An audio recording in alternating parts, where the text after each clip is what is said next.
실제로 처음에는 재회에 대해 단호하게 안 하겠다는 분이 오히려 재회를 하겠다고 한 경우가 있었거든요. 절대 다시는 안 만나 라며 단호한 상대방. 이렇게 극도로 단호한 모습을 봐도 상대방이 포기가 안 되죠. 꼭 X 잡고 싶고 이 사람과 함께 하고 싶고요. 상담하다 보면 이런 분들을 보는데요. 이런 분들 보면 정말 안타까워요. 꼭 제외하셨으면 좋겠다 라는 생각 들고요. 그래서 이번 영상에서는 너무나도 단호한 상대방과 제외를 하는 방법에 대해서 말씀드리고자 합니다. 궁금한 점 또는 여러분의 생각을 댓글로 남겨주세요. 우선은 상대방이 왜 단호한지 알아야겠죠? 도대체 상대방이 왜 단호할까요? 첫 번째는 상대방의 상황 때문에 단호한 것일 수 있어요. 예를 들면 원래 잘 되던 일이 너무 안 된다고 가정해 볼게요. 이 문제를 해결하기 위해서 연애보다는 일에 집중하기 위해 상대방과 끝내려고 단호한 것일 수 있죠. 또 이런 모습을 보이는 것 자체가 싫을 테고요. 계속 연애를 하면 자신의 일에 방해가 될 것 같고요. 사실 이때의 단호함은 본인에 대한 부정적인 감정이라기보다는 본인의 일을 지키고 싶은 마음 때문인 거죠. 그리고 상대방이 자신의 일을 방해한다고 생각해서 더더욱 단호한 것이고요. 두 번째는 상대방이 나 때문에 지친 거죠. 자신 입장에서 보면 내 잘못만이라고 보기 어려울 수 있거든요. 그런데 상대방 입장에서 더 이상 안 바뀌고 함께하는 것 자체가 불편하다고 생각한 거죠. 예를 들어 나는 극P이고 상대방은 극J라고 가정해 볼게요. 사실 중간점을 잘 타협해서 만나면 되는데 그게 안 되는 거죠. 내가 너무 계획 세우는 것을 싫어하고 맞춰가려고 하지도 않았던 부분 때문에 상대방은 지쳤을 수 있고요. 이렇게 지치다가 이별까지 이른 강한 포인트가 있을 수 있고요. 그래서 이제 더 이상 바뀌지 않는다고 판단한 것이고요. 단호한 포인트가 무엇인지 생각해 봤으면 좋겠습니다.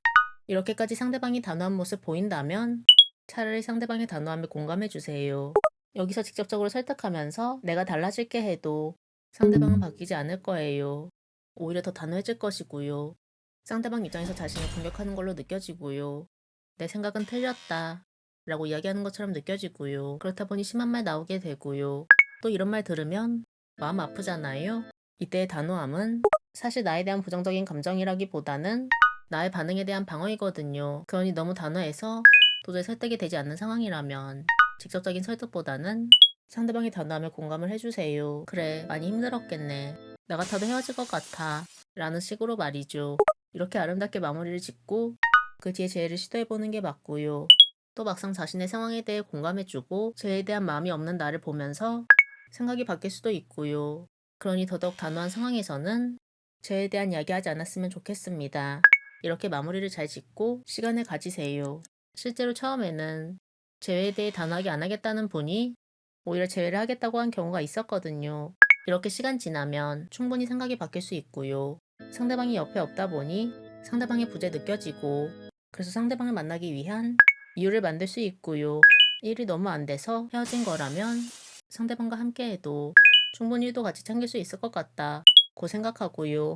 도저히 바뀌지 않는 문제 때문이라면 내가 좀 더 양보할 걸 그랬나? 헤어지지 않고도 해결할 수 있는 방법이 있었을 텐데 라면서 생각 바뀌고 그러다가 자연스럽게 연락이 올 여지가 있고요.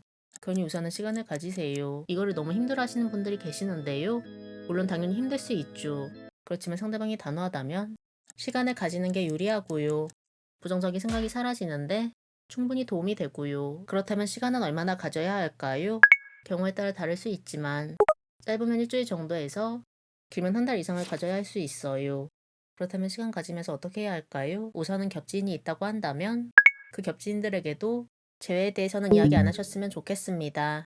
이런 부분 이야기해봐야 결국 상대방이 알게 되기 때문이죠. 겹지인들과도 예전처럼 지내면서 재회에 대해 언급하지 않았으면 좋겠습니다. 그렇지만 SNS에는 밝은 모습, 단호한 이유가 해결된 모습을 올려보셨으면 좋겠습니다. 예를 들어 내가 너무 밖에 있고 그래서 연락도 안 돼서 상대방이 지쳤다면 집에서 정적인 활동하는 모습 올리면 되죠. 또는 상대방의 상황 때문에 헤어진 거라면 밝은 모습 올리면 되고요. 단순히 잘 사는 척을 하기보다는 정말 매력적이라 다시 연락하고 싶다 라고 느끼게끔 사진을 올리셨으면 좋겠습니다.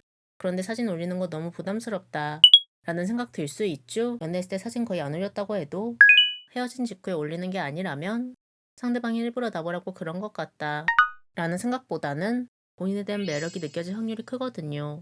그러니 SNS에 사진 올려봤으면 좋겠습니다. 그렇게 시간을 가지고 나서도 연락이 오지 않으면 본인이 연락을 해야 되잖아요. 그때 어떻게 연락을 해야 할까요?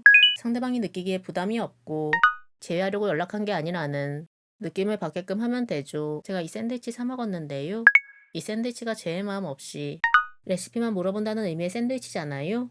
이 샌드위치 레시피를 물어본 것처럼 제에 대한 마음이 없는 것처럼 이유를 만들어서 상대방에게 연락을 시도해 보셨으면 좋겠습니다. 또는 그런 게 도저히 없다고 한다면 부담 없이 안부 인사 정도로 연락을 시도해 보면 되겠죠? 이렇게 상대방이 연락이 오게끔 해서 자연스럽게 연락을 이어가면 되고요. 제에 대한 이야기는 상대방의 긍정적인 반응을 보고 그때 하시면 되고요. 꼭 제외 성공하셨으면 좋겠고요. 오늘의 영상은 여기서 마무리하겠습니다. 다음 영상에서 뵐게요. 사연 신청은 카톡 또는 댓글로 부탁드려요. 구독과 좋아요는 영상 제작에 큰 도움이 됩니다. 구독과 좋아요는 영상 제작에 큰 도움이 됩니다.